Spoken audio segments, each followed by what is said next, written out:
Hello and welcome to a Touchline Fucker podcast. I'm your host Lewis, and on today's show we'll be discussing a bad week for English clubs in Europe, as well as how the Premier League has started to take its shape as we evaluate just what the expectations are on the Premier League managers from both fans and the club, and whether they are fair or not. So without further ado, let me introduce today's guests. We're joined by Chelsea fan Daniel. Welcome back, mate. What's going on? Another Chelsea fan, Ife. How you doing, mate? Not too bad, thanks. We have Arsenal fan Mickey. How's it going, geez? I'm alright, how you doing, guys? We have Man United fan Io. Yo, what's good? And another Arsenal fan, late edition Aaron. How you doing, mate? Yeah, I'm good, thanks. Good. So as I said, we'll be talking a lot today about managerial expectations, whether they're fair from like the fans' point of view as well as the club. So I guess there's so many places we could start. I suppose Man United is flavour of the month at the moment, so we can start with Man United. And I just noticed today Gary Neville posted something on Twitter saying that 3 years is fair enough for LVG to do his thing, get his thing right, and he firmly expects Man United to win the title in some point over those 3 years. I mean, Io, do you agree with those statements? Yeah, I think it's a decent shout from Neville, I think. Obviously, we've got a lot of rebuilding, especially after the disaster of last year, and losing so many key players like Rio, Patrice, Vidic, Giggsy. We obviously lost goals the year before, so I think there's a lot of rebuilding to do. Obviously, we pumped a lot of money into the squad, and we do have amazing footballers in our team, so I do think we should be at least challenging this year. But I definitely think that within 3 years, in fact, maybe actually not forget that. I think within 2 years, we've got to be at least come close to the league and definitely be in the Champions League by the end of this season. So I kind of agree with Neville, but probably a bit more stern. So I think the quality is in the squad. So I mean, LVG obviously did a slight underestimation when he said, within 3 months we're going to be seeing. Well, I can't remember the exact words, but it was something to do with like my plans are going to be in place within the 3 months. Do you think that? You say it takes 3 months for the players to kind of get used to his philosophy. Do you think they have though? Because I think they have it. If you see our attacking play, I think it's very good. Our problem has been defensively. We've been nothing short of suicidal. But if you look at all the teams that are defending well, like I had this conversation with my friends from Manchester, Chelsea, Southampton, even West Ham, they've got consistent back fives. Whereas with us, we can't keep a back five for half hour, and that is not an exaggeration because literally every game, 1 or 2 people get injured. So I think with things like that, and obviously we don't have naturally gifted leaders in the back line, that's also a problem. So I think that's something that I don't think we could judge LVG on too tough. Maybe you should have brought better defenders. I agree. Were they out there? I don't know. It's not my job to know.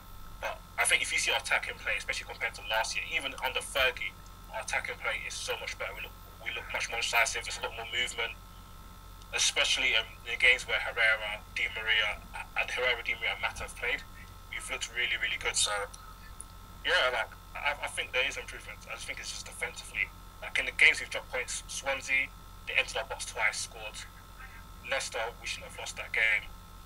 Even West Brom. Daniel, I mean, how does your expectations change of Man United from, say, the start of the season to now? Have they changed at all, or do you expect the same sort of thing from Man United? No, they've changed because I didn't expect Louis van Gaal to be in this situation. It's a blessing. At the beginning of the season, and I'm reading now, Louis van Gaal said, every club where I've been, I've struggled for the first 3 months. After that, the players know what I want. So he did say, to be fair to him, he said at the beginning of the season, it will take about 3 months to get used to it. However, it's not good enough, man. It's not good enough. We'll just have to wait and see.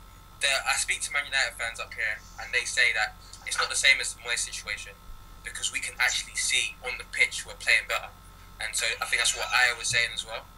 But it's not good, man. It's really not good. If it was me, if I was a fan of that team, then I'd be worried. I'd be extremely worried. What exactly are you worried about? It's just the confidence isn't there. I know he's kind of trying to put this kind of front on, like he knows what he's doing, but I just don't see it there. The confidence is not there. I don't know.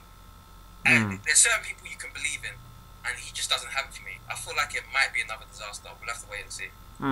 Mickey, do you agree with Daniel, or do you side more with Ayo? Do you see improvement there with Man United, or do you think Man United fans have something to worry about? I don't think they have anything to worry about long term, in a sense that I think right now is more of a long term objective of bringing Louis van Gaal in, bringing like a central philosophy to what United need to achieve. Short term, I would say there is cause for concern purely because there's no balance. I said it even, during that transfer period where, you signed Falcao and, Herrera, Di Maria and that, it was like you sound great individuals, but I still don't see balance in the team, especially in the defensive and midfield area of the pitch, until that gets sorted out. And, it's not like they don't have the funds to, and they don't have the status to attract such players. It's not like they can't recruit the personnel. But for now, I wouldn't expect too much. 2 to 3 years, I think 2 years, like Ayo said, is more than reasonable. You have the quality of coach, you will have the personnel, you will have the resources. So, by the end of next season, I would fully expect, to be honest, even next season, I would expect United to be making real strides towards the title. 3 years, I think, is actually being generous, just like Ayo said. I just want to quickly ask this question, though. Does it have to be this bad before it gets better? I know sometimes when you're changing something, it does mean you have to go backwards before you go forwards. But I'm one of those people that look at things and say, does it really have to be this bad? I don't know. I don't think with United it's actually even that bad. I think it is, man. Don't forget, he started off, he's breaking records. He started off worse than Moyes started off. I understand. Million. Like, I fully agree with you. Like, if you look at statistically, Moyes has actually started off better than Louis van Gaal's done. But I think whether it's something that United were in control of or not, the injuries, I definitely think not reinforcing in the defensive area of the pitch and the midfield area of the pitch was definitely an issue. But I think what you have to understand with Louis van Gaal and coaches that come from that school of football, it's a very finely tuned style of football that takes a lot of work. It's probably, I feel somewhat confident in saying it's arguably the most difficult brand of football to coach because there's a lot of relearning involved. I understand that.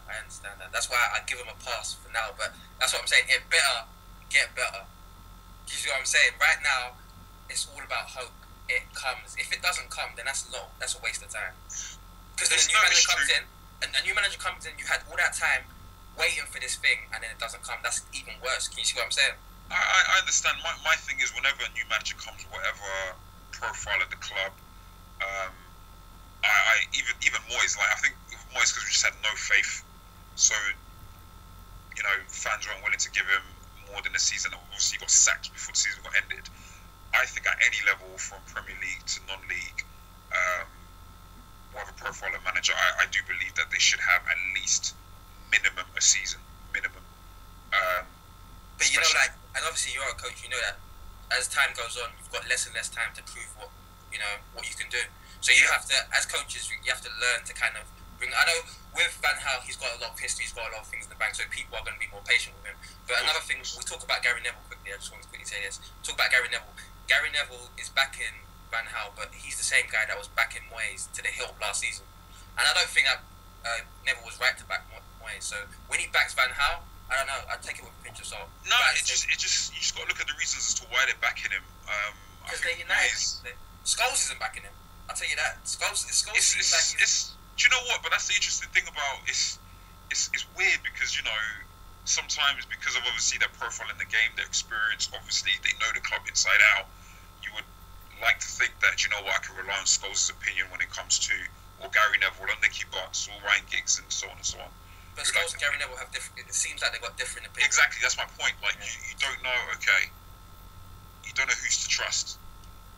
So that's why you've obviously got to use your own prerogative and be like, hey, you know what? Let me see. I'm not the type of person to say there's nothing that David Moyes had in his locker to suggest he couldn't run Manchester United in the long term. I think could you argue, was the step up too big? Could you say he didn't demonstrate enough competency at Everton? Well, that's what people want. People want a manager to stay at a club for 10 years, don't they? So he done what everyone wanted. So he deserves it. Exactly. That's the thing. Like he overachieved at times. You know, he created a club culture. He was, you know, in context, he was successful. So you know, there's boxes that he ticked that would suggest that okay, he warranted the move to a big club. But that's the thing. Like I think Ferguson didn't do him any favors, and I think that's the point. Even with Van Gaal, it's not only is he fixing David Moyes' mistakes, he's also fixing Ferguson's mistakes. If do you think people are not really taken into consideration? So, like me personally speaking, like I said, I think 2 years is more than enough, or 2 seasons is more than enough time to have or to truly judge Van Gaal and what he's done at United. I think now, I do agree with you. I don't think it has to get particularly bad before we see some real change. Do you think that Van Gaal's reputation is playing its part in this? Yes, but at the same time, I think he, judging by what's going on the pitch, I believe he kind of warrants this kind of reaction anyway. Because I was very critical of Moyes simply because the style of football, not even just the style, just the mannerism, the way he approached games and the way he, conducted himself in press conferences, you can just kind of tell that he didn't feel comfortable. He wasn't comfortable in what he was doing. Whereas, Van Gaal, you've got like a completely different feel. Like I'm pretty confident that Van Gaal will succeed at United. Whether he wins the league or not, that remains to be seen, because we obviously have other managers involved. But I don't know. I think we have to still give him time, because you can't really. Everyone expect. This is the worst thing. I think United fans expected him to do too much or do a lot, but they weren't really listening to what he was actually saying. They expected him to work miracles, but he literally said the first 3 months will not be good. Like he admitted it openly. He admitted that, and everyone's like, "Oh, he's playing down expectations," but no, it's a matter of actual fact. It is what happens. To be honest with you, sorry, just to chime in, a little anecdote, if even Pep Guardiola at Barcelona, I think even at this time last year, when they started to pick up real pace in the league and just smash Manchester, was it 3-1 they beat them, or 4-1, or I think it was 3-1. At Bayern Munich, or Bayern Munich. Yeah. Versus City. Even he said, "My team is nowhere close to what I want it to be." Yeah. Just to give you an idea of the Guardiola team didn't go backwards that much. I know Bayern were but then, I know, yeah. But the reason why we need to actually take this with a pinch of salt, and I mean extremely, is because Bayern Munich, we could bear in mind, they were in good shape. I know, They were the best team in the world. So, but the reason he bought it wasn't so much about the quality of the team. It's more for what he wants from it. And that's my point. Like, even Mourinho said it. Like, he took over a team that, in terms of personnel, were capable of winning the league, capable of winning the Champions League. But at the same time, guys, are we really accepting the fact that Man United could well finish out of the top 4 this season? I mean, is that really? I feel like it happened. Do you know what? When if they said Van Gaal came out and he said the first 3 months are going to be bad, and people is it that bad? 3 years. So if 3 years he goes without winning a trophy, again he said. No, I wouldn't say he's saying 3 years. I think what he did say, I think after the City game, or maybe after the West Brom game, I think he did say it may be more than 3 months. Me personally speaking, I think it would be acceptable for United to finish outside of the top 4, but as long as the team was in great shape, or had great, in terms of their personnel was more or less there, and tactically the group were closer to. Can Man United be in good shape outside of the top 4 though? Because we've seen one season. I think so. Yeah. I think so. Well, it didn't stop them from signing anyone. It didn't stop them from playing better. Because I think they have played better. Just to agree, also with I think I agree with some Man United fans that it's not the same as Moyes, because they actually have looked better. But on the other hand, as well, it's not the same United where a few years ago, obviously I know that, where I used to expect them to win. Now I'm not surprised when they don't. And that's the thing here. I don't have the belief that Van Gaal will do it. So I can definitely see them finishing out top 4, even though Arsenal, Liverpool, and Man United seem to be equally as bad. I definitely think there's a chance that United could drop out. Okay, so I mean, when does the pressure start coming on LVG? I mean, we talk about expectations. You guys have basically said that finishing out of the top 4 wouldn't be a disaster for Man United. So where does alarm bells start ringing? What position in the table is it where people have to start thinking about LVG's future? Because if the where are Man United right now? Personally speaking, for me, I would say it's this time next year. But even if Man United finished 12th in the league, where, sorry? If Man United finished 12th in the league, what now? But that's very unrealistic. Why is that very unrealistic? Why is that very unrealistic? You just don't know what's going to happen. He's playing devil's advocate. If they finish 12th in the league, do you know my opinion is, I think if we look at the Liverpool situation under Rodgers when he first came in, the first season I think they finished 7th, which is the same position they finished under Hodgson. But the fans felt they were going in the right direction, and I think like it's the same thing with Man United. If they finish out of top 4, that's cool. If the fans feel like they're going in the right direction, then it'll be cool. When they feel like they don't trust him, then that's when it's a problem. Exactly. That's exactly it. Because like part of the rebuilding process is going to be recruiting the right personnel again in midfield and in the defensive area. However, they're not going to get, or it's unlikely to be able to get the quality and the number of players in January purely because of the nature of the window at that period. So that's why I said the panic button should only be pressed at this time next year, because obviously they'll have a whole summer, no international football as well, where they should actually have the squad. And with the current personnel, they should already be used to Van Gaal's playing vision. Yeah. So if they were still in similar runs of full form, still imbalanced, then now I'll be like, okay, Van Gaal, Ed Woodward, what's going on? Okay, that's fair enough. All right. Well, we'll come away from Man United. Another team who's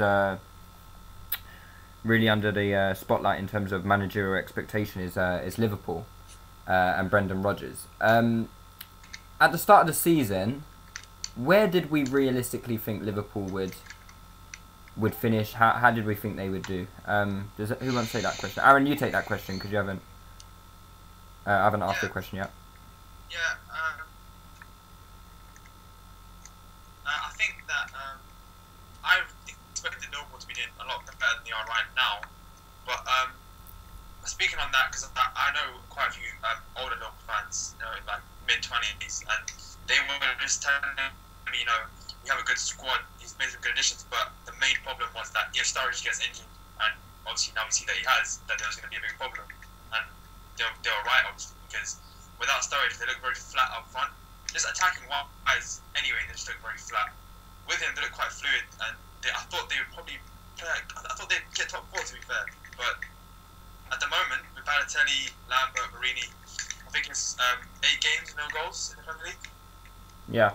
Yeah, so I think until Sturridge gets back, their hopes for top 4 will be put on hold for a bit, because as you can see with Sterling, as I predicted as well last season, that he's going to get tired, he's going to drop out of form.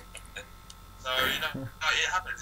So I definitely think that when Sturridge comes back, hopefully he comes back fit, just for the sake of the Premier League, because it's always good to watch great players. They can maybe perform better, but at the moment, I don't really see them finishing top 4. With the money that they've spent, obviously they've spent the Suarez money, which isn't exactly the same as what Man United have done, in returns of just going out and spending every pound in the bank. What is regarded as a failure for Rodgers? Is it the same sort of thing as if the fans start to lose confidence in what he's trying to do, or should Rodgers realistically be doing much better than he is? Yeah, I think that the fans have really started to not turn on Rodgers, but the belief is starting to fade, because there's a lot of Liverpool fans where I work, and I listen to these radio shows as well, and a lot of them are actually trying to say maybe it was just Suarez, maybe that was the reason why we did good last season. Coming into this season, because I back Rodgers and I think Rodgers is a great coach, a lot of people are saying to me now, you thought Rodgers was good, but it was just Suarez. But the truth is, Rodgers is good, but you need good players. I said, we had this podcast last season where we was talking about the managers, and I think Leroy was talking about would Liverpool be able to survive how Arsenal did when they lost all of their best players? And we mentioned if they didn't have Sturridge and Suarez, how would they do? The truth is, everybody, what I've known it anyway, Liverpool's squad isn't really that impressive apart from their attack. Their attack last season was the main reason why they was doing good. They've lost Suarez, and now obviously with Sturridge's injury, I'm not a big fan of Sterling. Never been that much of a big fan of Sterling. Those two players, it was so important that they got maybe an Alexis to come in. They tried with Balotelli. Balotelli just hasn't worked out. Everybody knows how he is.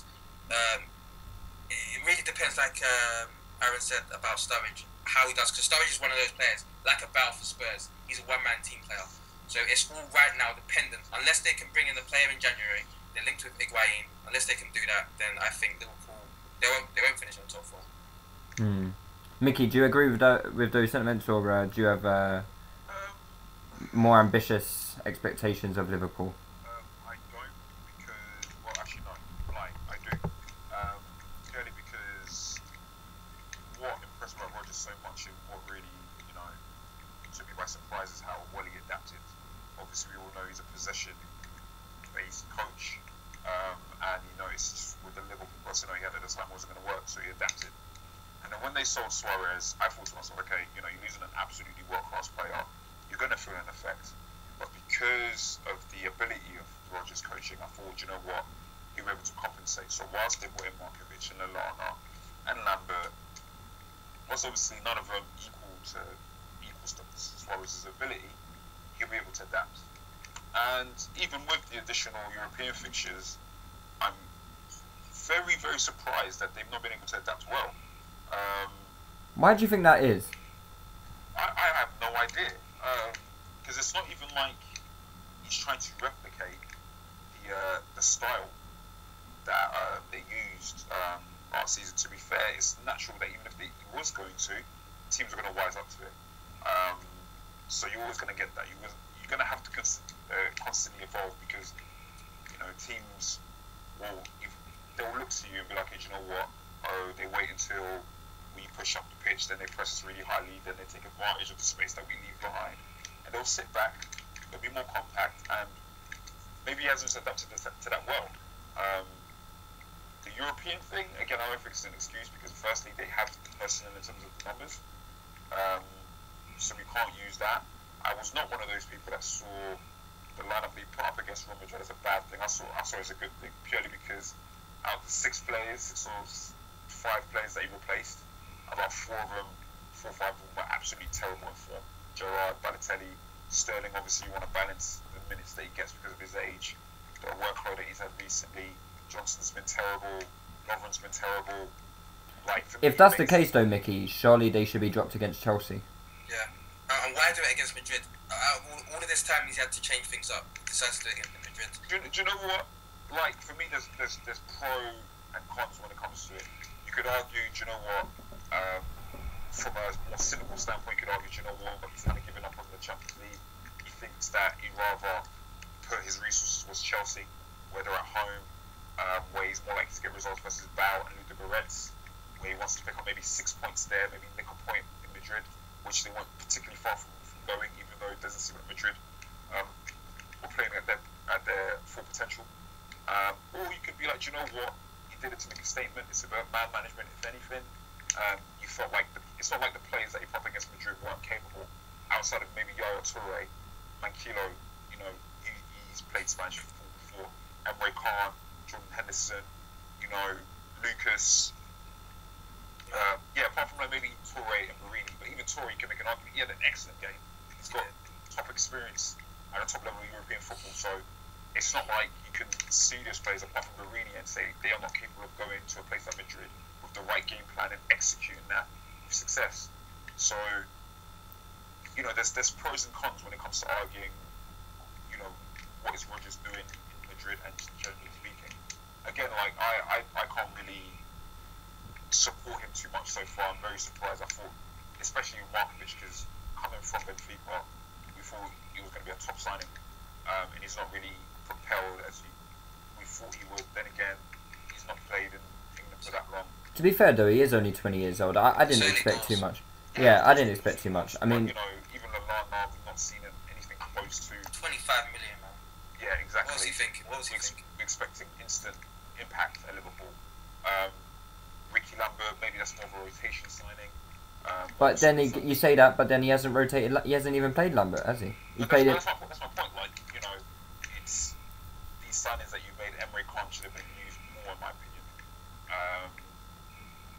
Lovren, for me, I still think he's a pretty good defender, but he's just playing in a bad unit.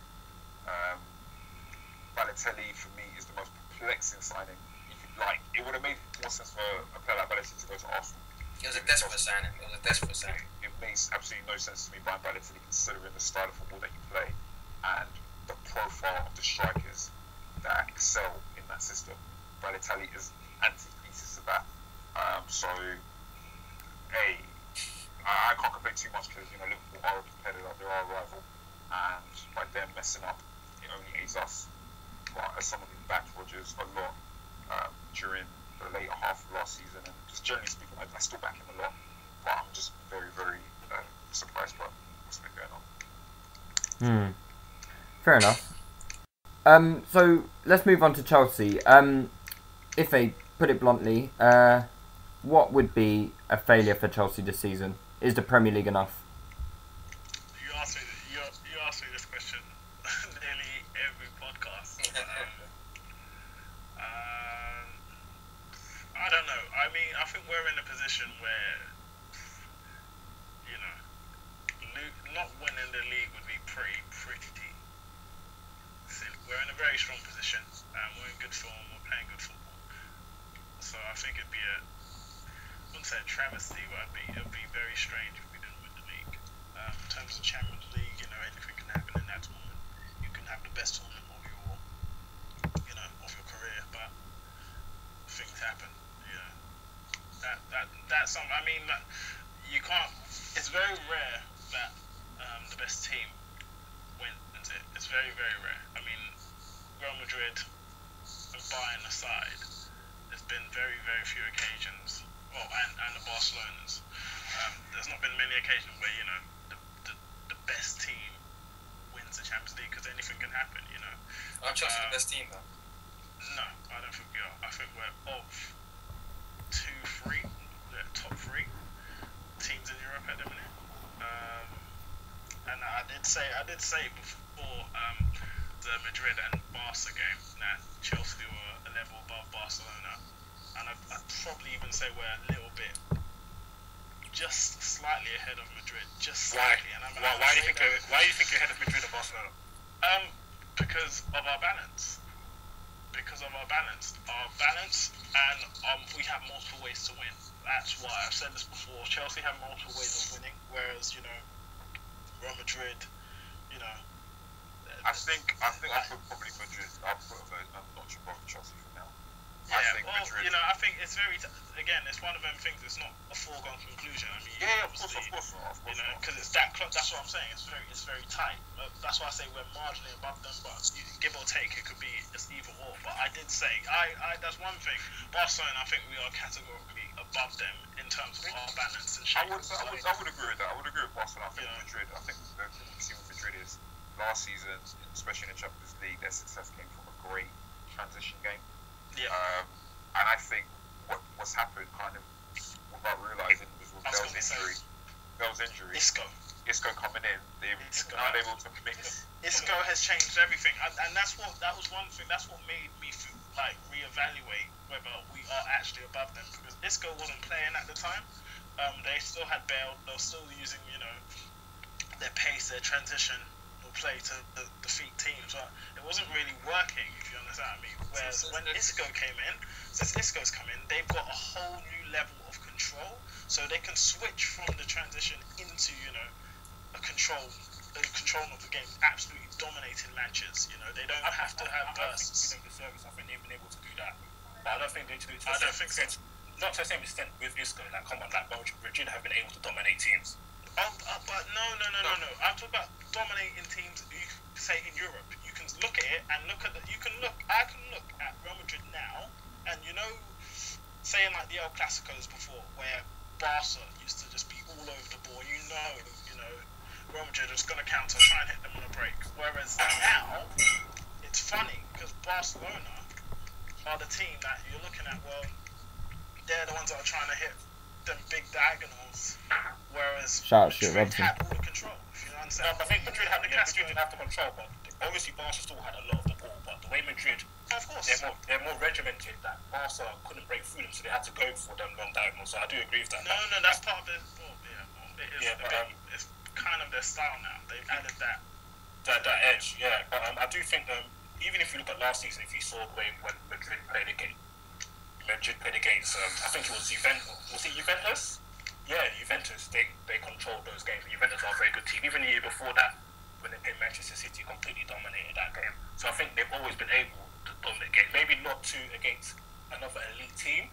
Like I don't think they would have been able to dominate a team like Chelsea maybe last season. But I think this season, especially the way Isco's playing and Kroos and Modric, they've been fantastic. I do think they're one of the best teams, along with Chelsea and Barca and Bayern Munich. I still think Barca are a very, very good team.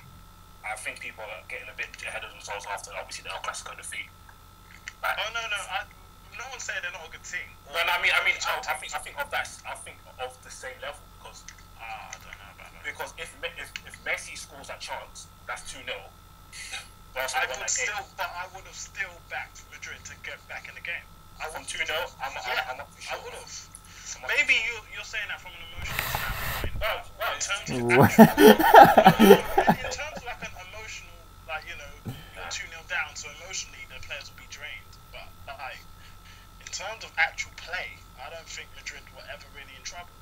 Yeah, but if you're 2-0 down, the level of risk in your attacks then starts to heighten, and that increases the gaps. I think obviously 2-0, especially with a team like Madrid, especially if they didn't score half, they'll get more and more adventurous. And with players that obviously Barcelona have got, they could have been very dangerous. So I'm not sure if they will still run the game if that chance goes in, and that's a fine margin in football. Before that game, I don't think they conceded the goal. I think the only mishap was against PSG away. So I still think they're a very, very good team. I still think they're elite level, especially players that when you got guys like Lionel Messi your team and Suarez, Iniesta, all these type of players, and I think they all start clicking. I still think they're up there with Chelsea, Madrid, and Bayern as the 4 best teams in Europe. Well, in my opinion, anyway. I think me personally speaking, I just need to see that balance when it comes to Barcelona. Sorry. That's what I'm in talking transition. Like I think one of the big things that hurt Barcelona versus Madrid and even versus Ajax, because those are one of the only teams that can really match Barcelona in terms of playing a possession game, is in transition. They've both started Xavi Hernandez, and obviously. Yeah, I don't really. I know it's weird saying this, but it's quite. I don't understand why they're still playing Xavi when, especially the way Rakitic was playing. Really, obviously now Iniesta's injured, but even for the Clasico, the Matteo one over Jordi Alba was really, really crazy. I didn't understand why. I think Alba was injured, was he? Or was he? The actual tactics for that, funnily, was they were playing Matteo apparently because of the aerial dominance. So they wanted to kind of counteract that, but then Pepe had a free header.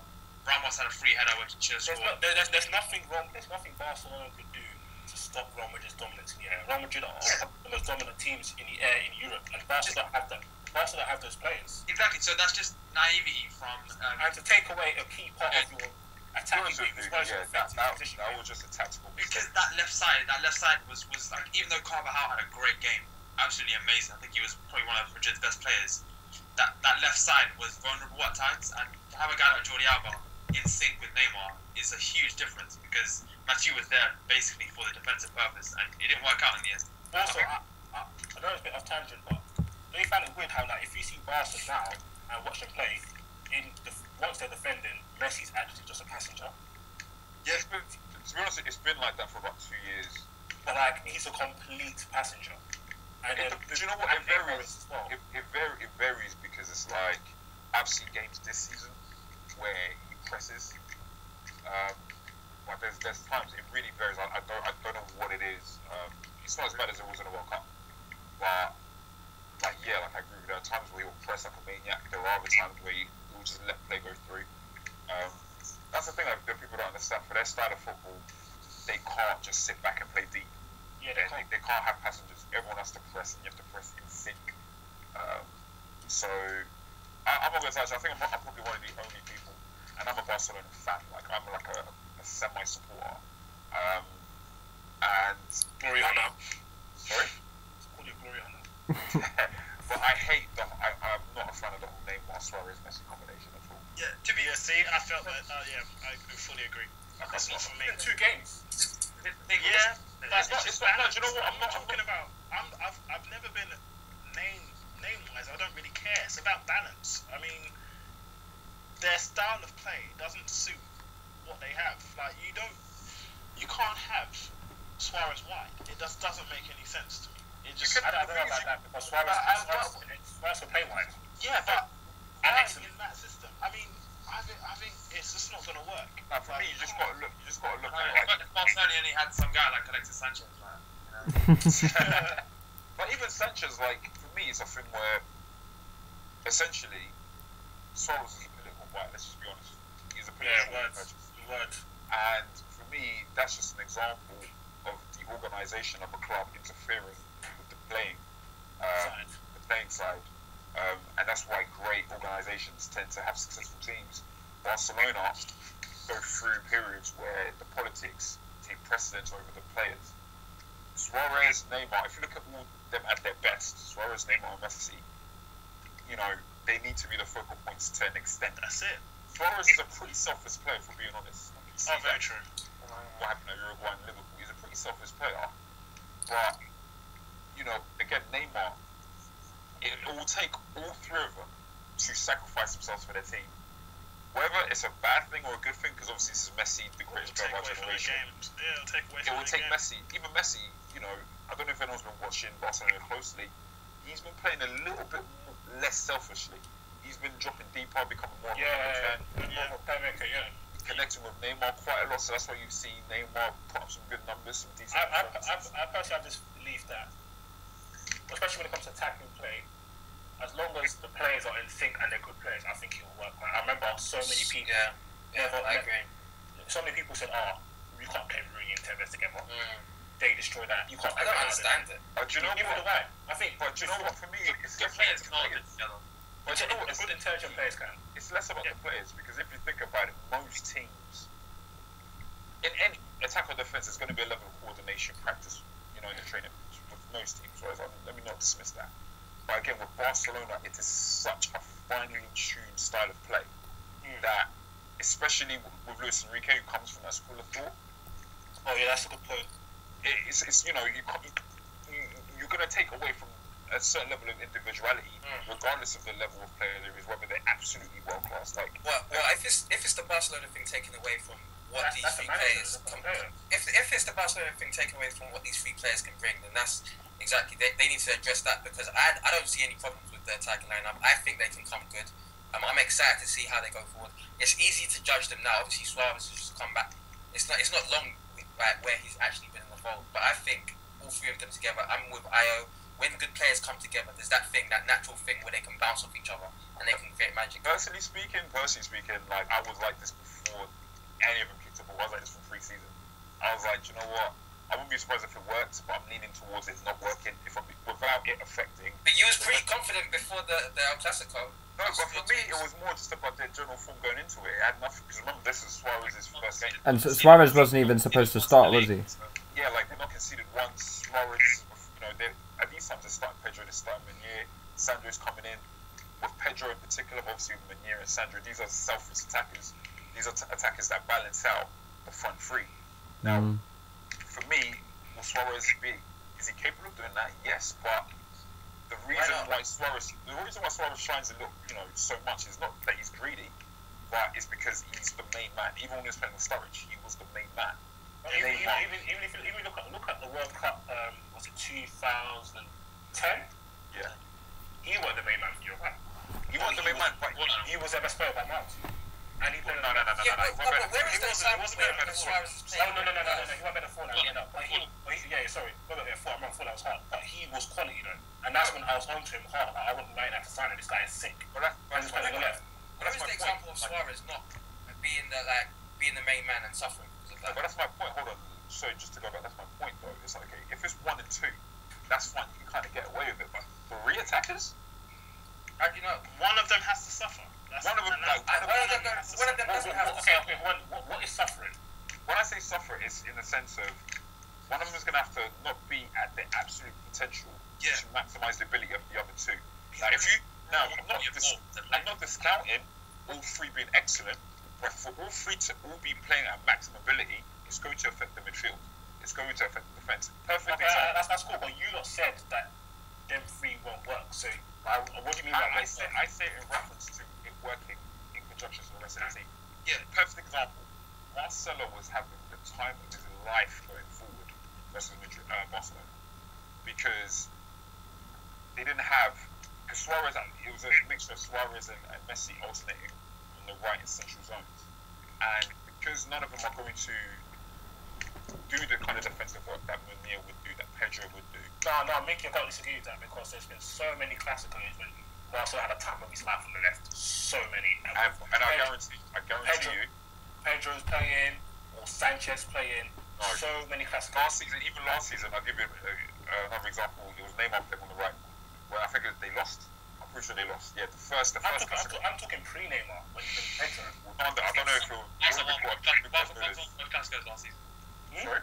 Barca won both Clasicos last season. I'm talking about previous seasons when it's been because it's been when Barca used to have Romelu used to play with in the Clasicos they used to drop. Sometimes they dropped Ozil or Benzema or Di Maria, but sometimes I remember especially when I think they had Marcelo and Angel on the left, it'd be Ozil on the right, and then Ronnie up front sometimes when Denzel was playing Cyber Huntley. Marcelo and Di Maria used to always terrorise Daniel Alves. You can't blame that on Messi, Neymar, and Suarez. We used to can. Right. They were there. That's what I'm trying to say. It's like no. But what I'm trying to say is like for all three to shine, then these things don't work in isolation. Attack doesn't work in isolation to midfield and defense. It's a holistic game, especially for Barcelona. So with the Messi, Eto'o, and Ronaldinho. Messi, Eto'o, Ronaldinho, or Thierry Henry. Remember that when they had three forwards again, and that worked. Yeah, out. but Henry had to sacrifice his game. But he still scored goals. No, he's scoring goals doesn't mean you're saying that it doesn't work. No, but you're saying it won't work. How does that not work? Firstly, There's not working. Yeah. when it worked, they all played an incredibly. They played very selflessly. Even Messi back then played much more selflessly than he is doing now. Firstly, same thing with Eto'o. Same thing with Henry at the time. Like, look at interviews. For all the great brand of football that they play, Guardiola demands incredible work ethic. It's not to say that Neymar isn't capable of it, because I've seen it from him. It's not to say that Messi isn't capable of it, not to say Suarez isn't capable of it. However, Messi of 2014 isn't the same Messi of 2008, 2009. So what do you predict for this trio then? What do you predict going forward? But for me, it's a thing where I don't see, in terms of individual contribution, they will still score a lot of goals.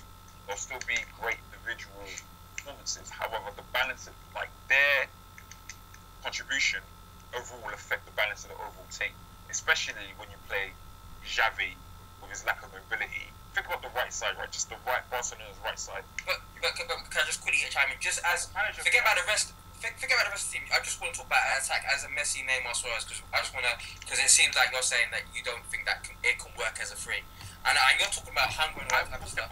When I say it won't work as a free, I'm talking about if you start all three, it will affect the rest of the team. So that's what the key point I'm trying to make sure that. So you're not saying that they can't shine together? I'm saying they can shine together. However, for them to shine together will mean you'll sacrifice balance overall in the team. Or maybe just like. Does that still count? Yeah? If you have a hard-working midfield, or you say that you have Rakitic playing every time, Iniesta's a hard-working player, Sergio Busquets an intelligent player, and then also you lot talk about points of that. It's got to do with. I'll give you an example. Right, first game of the season, I'm pretty sure they played Elche. Yeah. It was Messi on obviously false number 9, and I think he started Munir and Pedro.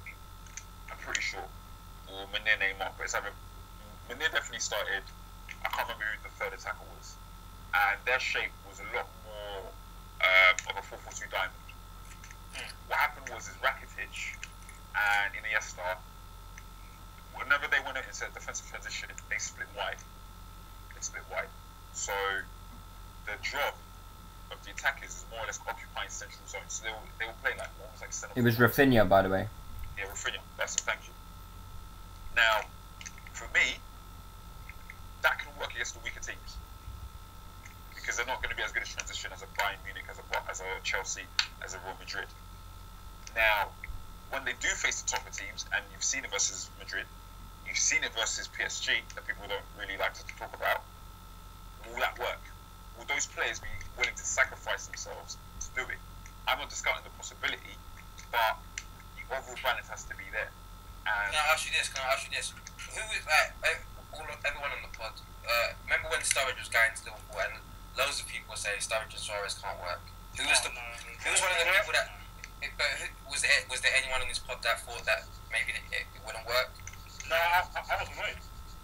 I was like, what is Chelsea doing? but for me, No, like, but in terms of just that question, Oh no, I'm sure it's not work. it depends on how you interpret the question. Because if I were to ask you, do you think Suarez and Sturridge will they work as a duo? Then you could say yes, and I'm no, going to but say in that question, But if I did you question it? Did you question I it when didn't it went question it there? because I know Suarez can work in a duo. It wasn't. And no one on the podcast questioned it because Not that. like what I was saying before, when Tevez was coming, they were saying Rooney and Tevez can't work because a lot of people just like to write off things before they happen and say they can't work, and they bring theory in, and a lot of times it's bullshit. Everyone's talking about Managerial Expectations not able to work. Yeah, that's what I'm trying to say. That's why I don't really listen to it. I like to see it in practicality. So for me, I'm just going to sit and watch. We've got 3 fantastic players. They all know each other. They play similar type of styles. I think they can work. I hope they do work anyway. Guys, just sticking with the expectation theme then, like if we just stay with Barcelona for the time being, what would be the minimum expectation for Luis Enrique La Liga. to win the La Liga? Yeah. At the end of the day, you know, even if they lose versus Madrid, firstly, it wasn't like Madrid. As the game went on, obviously Madrid became more dominant. Not dominant, but they had more chances and they could have finished the game 4-5-1. Madrid were dominant. That's not bad. Like second half, they were dominant. Yeah, I think there was no way Barcelona. Okay, it wasn't a battering, basically. Yeah, like complete like annihilation. up until literally it was second half is when it just became just Madrid, like chance after chance. But that what To happened. be fair, Madrid were creating chances. Like the first was just end to end. No, they were. Yeah, they were. Then it became like from like just about 5 minutes before half time. It just became chance. But like I can't remember which one of you said it, but like Messi puts that chance away, it becomes a different game. So generally speaking, they could easily go back to Nou Camp. The scoreline could be reversed. So Yeah, definitely. do you know what? At the end of the day, their team is good enough to not concede goals, to score a lot of goals. So they're in a very, very good shot to win La Liga. Champions League, for me, they should be aiming for semi-final. All right. Speaking. Okay, well guys, let's move on to Arsenal because we've spoken enough about Real Madrid and Barcelona. And I know you guys are going to want to spend ages on Arsenal. Tom O'Brien, CFC O'Brien asks, can Wenger be trusted to get Arsenal in the top 4 this season? Mickey, do you want to take that? Yes. I think I can trust him to get us into the top 4. To challenge for major trophies, no. I think expectations were raised with obviously the money that became available to us last season prior to the purchasing of Ozil. Obviously, you know, during pre-season signing Debussy, which was a very good signing. Signing Sanchez, you know, Espina. I could see why the layman Arsenal fan would have the expectations raised, especially with the FA Cup victory. But and then I think if you kind of look at Wenger himself, we anticipate change, but there was no change. So I think Wait, this guy's actually laughing. on the podcast with the transfer deadline day, like I said it, like expectations need to be amended, and I'm happy. Wait a minute. Kane, I swear I remember you and Leo were having a rant, you know, the day of the Champions League draw. Yeah. Like, why do Arsenal fans think we're going to walk through this group? You're going to be surprised. Of course. I find it quite weird because it's now coming to fruition. Like, It's not weird at all. It's just like, firstly, I will ask any Arsenal fan, when's the last time we actually walked through any Champions League group? Literally, when is the last time it happened where we, you know, by match day 4, we had wrapped up the group? Was it, No, but I think back in the day when we beat Porto 5-0, like that probably then. No, but I think I was the person who you were talking to in that conversation. I just basically said Arsenal should easily qualify. It wasn't about topping the group. It wasn't about topping the group. It was we should qualify. That was my point on it as well. I thought we should qualify with no problem. Firstly, I remember, not just you, Lewis, not just you, Aaron. vividly remember on Twitter, 75% of the people I was talking to said we should be top in the group. I can't agree with that. I can't agree. Like, I vividly remember that. I said we can finish top of the group, but I never said. I'll come out and admit, that I said that we can beat Dortmund. I said that. Yeah, we can beat Dortmund. That's. We've done it before. But even when we beat them, it was by the skin of our teeth. Yeah. I thought we played better in the home game against Dortmund than we did in the away game. Because you can say that. You can say that. You can say that we didn't deserve to win the game away from home against them. Yeah, fine. But you can flip it and say they didn't deserve to beat us at our ground either. Yeah, that's true. Because I thought we had the better of the game at home. Yeah. But the difference is, in that game, they actually had chances. They had like 20 shots outside the box. That was anything. I don't even want to get into this, man. We trying to have one case. No, but my point is, going back to expectations and whatnot, right? You saw that. You saw during like the pre-season hype. You saw during the Champions League draw that expectations of Arsenal fans were pretty warped. And like obviously going back to your question, again, is for all of the hype around Wenger, some of it justified, some of it not. For the things that we criticise managers like Pellegrini for, like Mancini for, for relying on their squads, even Ancelotti to an extent, for relying on their squads. If you didn't have this, let me try and quickly. I really hate that point when people say, Rodgers got carried by Suarez. I always ask them, okay, tell me one coach that's extremely well on the for example, in the domestic league, that in one of the big leagues, that isn't carried by a big player. Without no world class players. Maybe you could say Mourinho's Porto, but in my opinion, they had that go. No, but that's the Portuguese league. Come on. Exactly. So therefore, to be an successful. And they had by far the best team in Portugal. Yeah, but exactly. So they're done well in Europe too. So yeah, alright, fine, they did, but they beat Monaco and teams like that. It don't matter. All those years ago, he had one of the best players I've ever seen. In fact, two of the best players I've ever seen in Bergkamp and Henry. So Alex Ferguson had Cristiano Ronaldo, Wayne Rooney, Carlos Tevez, Beckham, Scholes, Giggs, Rio, Vidic. You're gonna have world-class players, of course. You're gonna need world-class players. So how can you say a manager's been carried by his players? Like, what kind of shoot? Like, no. I agree that they can be. I think the difference between Pellegrini, Mancini, and Wenger is you've seen Wenger's had the best team, and we've seen him create some of the best Premier League teams there's ever been. I don't think you could say the same thing about Mancini and Pellegrini. When they've had the best team, because let's face it, City probably have the best team on paper. Pellegrini's had teams on the same level as that Arsenal team. Sorry? And I think they've never... This top quality from 1 to 11. Sorry, say that again? I don't think Mancini or Pellegrini have ever had a team with that much quality as an Arsenal team. Because your team... But what I'm saying is that they've always had... I think City have had the best team. I think City have had the best team, and I don't think we've really seen performances... The one counter argument I would have to that, Lewis, is that the error...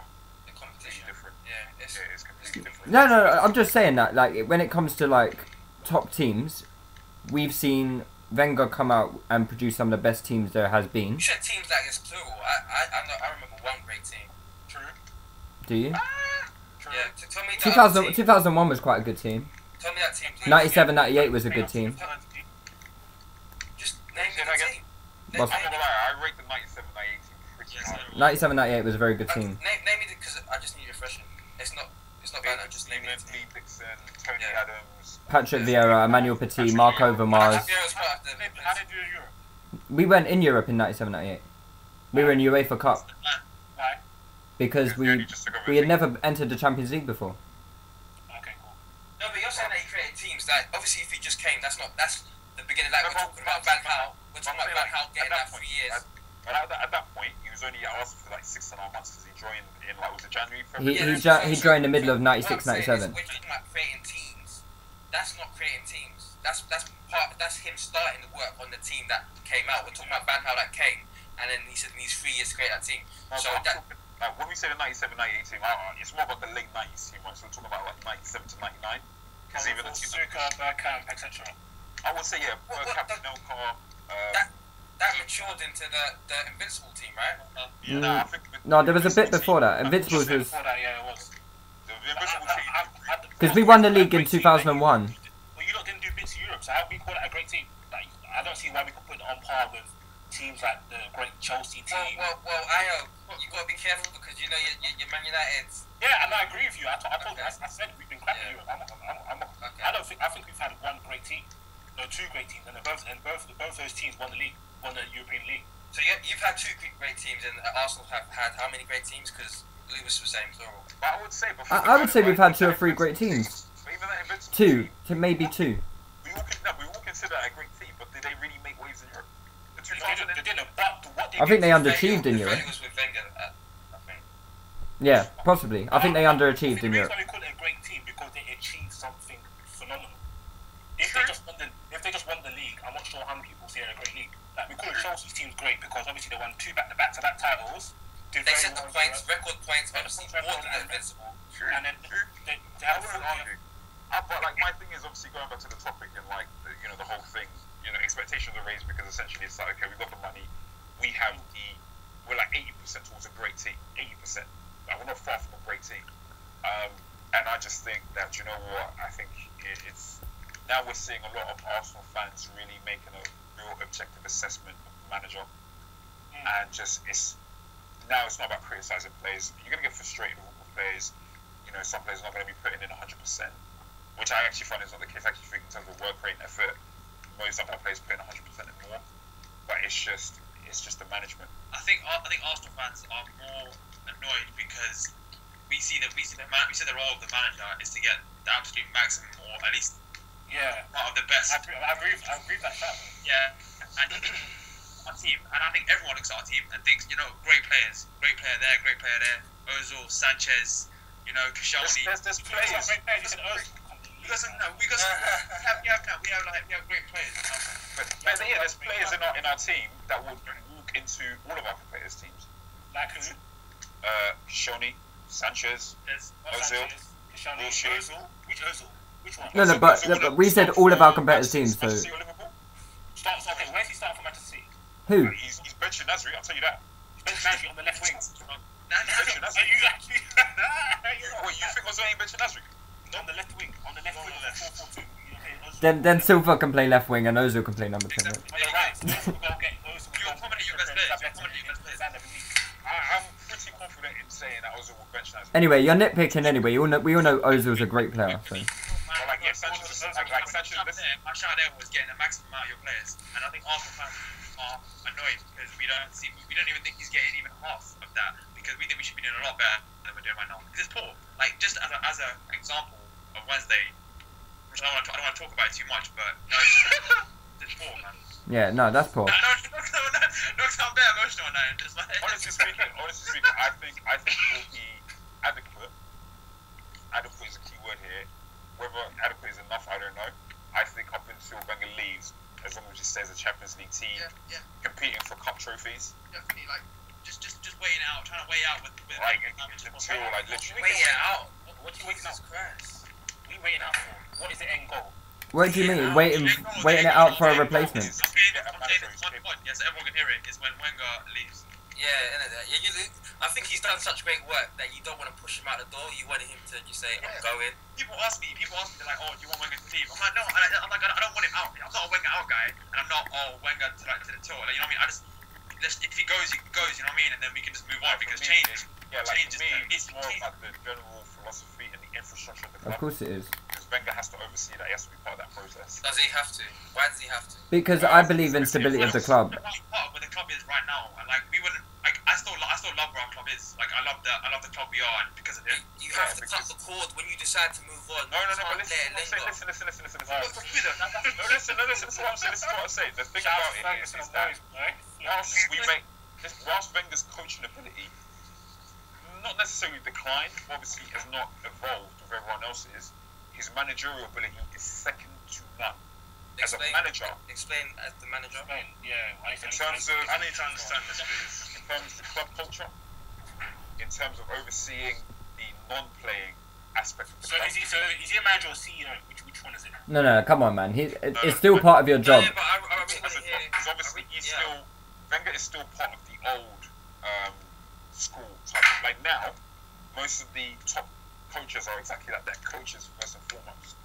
The Fergusons, the Wengers, the players that kind of oversee. Even the LVG still wants control from the bottom up. Like, yeah, and So- Guardiola, The one at holistic. Yeah, no, there we go Guardiola, then. No, if you look at what Guardiola's doing at Barcelona, at Bayern Munich, he is a coach. He does nothing. He is a head coach, and that can work, and that does work for him. If anything, if you look at his interviews, if you read the literature, he prefers being the head coach at Barcelona. That's one of the reasons he actually left early, because he felt like he was taking on things he shouldn't be taking control of.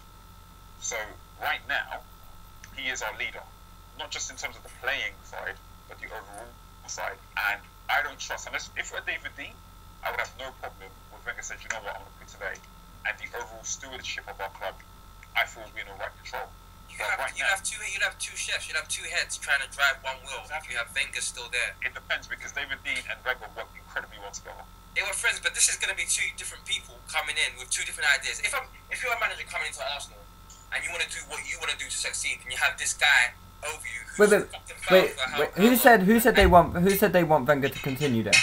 That's what you're saying. You want his shadow to be loomed No, over. what I'm saying is, up until that point where we've solidified the overall structure of the club in terms of infrastructure, in terms of our club culture, in terms of youth development and commercial interests, all of those things are finalised. So, What what needs to be done for the club culture to be? Let's go through your bullet points one by one. What more does he need to So do? obviously, if I understand it correctly, we're still in the process of sorting out the youth area. Like obviously, we've only just got the Dutch coach Willy Sagnol, I think his name is. Anders Jonker. Liam Brady, who was there. So when did this start? When did this overhaul of the club culture start? It literally started, maybe 2 years ago, really? If we actually look more the concrete things in terms of the commercial interest from Ivan Gazidis, in terms of the youth aspect of things, even from our strength and conditioning, the sports science aspect of all of this is like literally recent. So what happens if Wenger goes then? What happens if Wenger goes? No, I'm saying right now, because you're saying that he needs to complete his work. What happens if he doesn't get to complete his work? All of these new figures, all of these personnel, all of the non-playing aspect, it's recent. It still needs to be overseen by people that are part of the old process. Wenger's obviously the leader in that sense. But what if we say Wenger goes now? What's the worst that's going to happen without Wenger? Because A lack of stability, I would say. It's a lack of stability, because all of these things work in sync. I know, but what I'm saying is, what is going to happen? Okay, you can have a new coach come in, and he can have a way of working that is in total opposition to what has already been set. So now, we've literally just started something from scratch. Less than a year in, I've got a new coach that comes in, and okay, I don't want to work with Willy Sagnol. I don't want to rely on youth players. I want to bring in my own players. Okay, but let me put this to you then. You complete your project with Wenger, then that new coach comes in and says, anyway, I don't want to work with youth players. Because what will happen is, when all of these things are in place, you won't get a coach that works in opposition to that. Why do you have to get a coach that works in opposition? But that's part of the culture. That's what Arsenal Football Not Club. even just Arsenal. The culture's already established at Arsenal. Listen to what I'm saying. This is what I'm saying. With any successful club, when you're hiring a new coach, you're going to hire him in mind of them working in line with our philosophy. Yeah. So Chelsea, same thing happened at Chelsea. Let me finish. Same thing happened at Chelsea. Same thing happened at Atletico. Same thing happened at Real Madrid. Same thing at Bayern Munich. You look at the coach, aside from the actual coaching ability, aside from their personality, does his way of working, does it fit in line with the way we're going to move forward as a club? So Ancelotti, for example, if I'm Florentino Perez, I'm going to need a coach that knows how to work with stars, that is part of the establishment, as opposed to someone who comes in and has to control everything. Taking up my unit, when it comes to Uli Hines and Karl-Heinz Rummenigge, I understand your point, what you're saying, but what... That's what I'm saying. Like, so obviously, if Arsenal get to, let's say, a 3-year period, our youth is in place, the facilities are in place, sports strength and conditioning, everything's in place. They're going to look for a coach that is able and wants to work within that setup. That setup isn't finalised yet. So up until that point is... Why does it need to be finalised for you to search for a coach that's going to stay in line with it? The culture's already there. It doesn't need to be... Culture is not a person.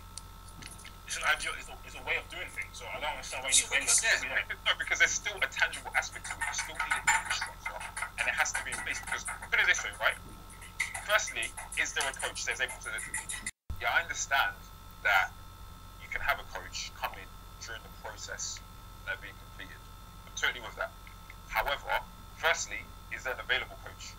Is there a coach that can work in those conditions where they're not used to going into everything when it's all in flux? You always ask this question though. You always ask the question. Unless you start looking for the coach, you always ask the question: is there an available coach? Right, no, but you ask that question because it is a very valid question to ask. But what I'm just saying, you should be saying, okay, let's start the process of looking for an available coach. How do you know they haven't? Is there an available coach? And if you look at Swansea, when we talk about Roberto Martinez came, I can't remember who was the first one that was at Swansea again. The first manager was it Solskjaer? They said. Who?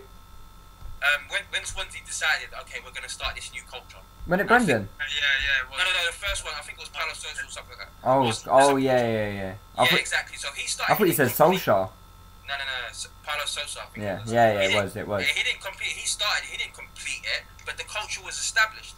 Then Martinez came in, and he carried that on. The culture was established, and then Rodgers came on, and they've carried on with that going. Even with Southampton, you see the culture's there.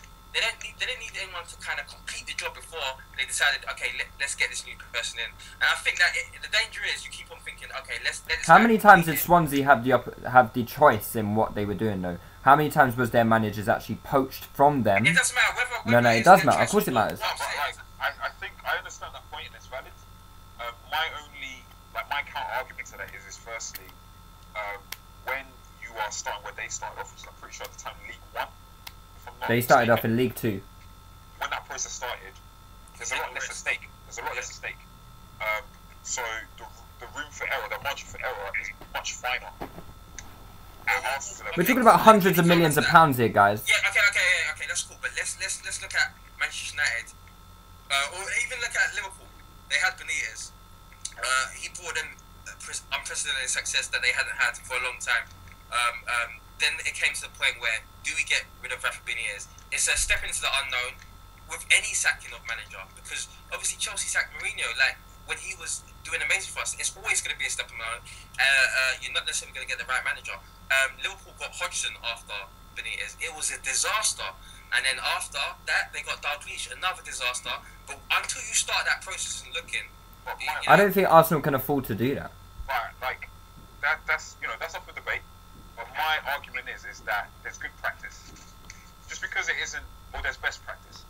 Just because you don't adhere to best practice, it doesn't eliminate the possibility that, you know what, I could do it the way Liverpool done it, Chelsea, Swansea did it, and find success eventually. But obviously, you wanted to do it in the best way possible. So if the best way possible is to keep Wenger in for the meantime, up until the point, I don't know what's so funny about that, but yeah, I'm not even. Let me just put it. I'm not even advocating. I'm just obviously just trying to assess the situation. I understand. I think maybe if I was an Arsenal fan, I'd be scared for Wenger to go, just because I wouldn't trust the board to replace him. And that's exactly my point. Like for me, and that's why I bring up David Dean. If David Dean was on board, I would absolutely feel no way about getting rid of Wenger at this current moment in time, because I feel like under the stewardship under someone like David Dean, with his connects, with his knowledge of football and the football industry in general, that we don't need to rely on Wenger purely. I think Gazidis has his qualities in commercial strength, but just the general structure of the club, I can rely on Gazidis for that.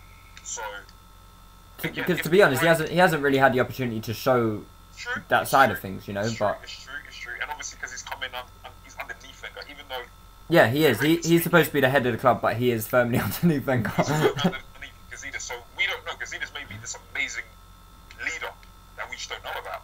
So I'll give you an amazing leader when you're letting somebody boss you around that you employ. Because no, but listen, at the end of the day, like if this is arguably the greatest Arsenal manager of all time, So he's been up. You say so, but will you pay his wages? I'm not understanding. But again, like let's be. Okay, but then you look at Ferguson again. You can't really, Yeah, let's be wise about it. Wenger will have more of a relationship with the board. Yeah, but you can't say let's look at Ferguson, because Ferguson was still doing what he was meant to be doing at a high level. Like, I don't understand how you could be his amazing leader and then you want to invest. Apparently, you want to invest so much, but this somebody you're playing saying, I'm not too sure. Like, to me, that don't make sense. Like, I don't Yeah, see. but at the end of the day, you got to understand that Wenger's relationship with the board plays a major part, especially when Wenger's taking a lot of flack on behalf of the board. Who do you think they're going to back more? Worst comes to worst, they're going to back Wenger. I'm not too sure about that. Yeah. No, but it's the truth. Like, you know, he was a human shield for the better part of 4 to 5 years, if not longer. You know, on behalf of Arsenal Football Club. You know, so.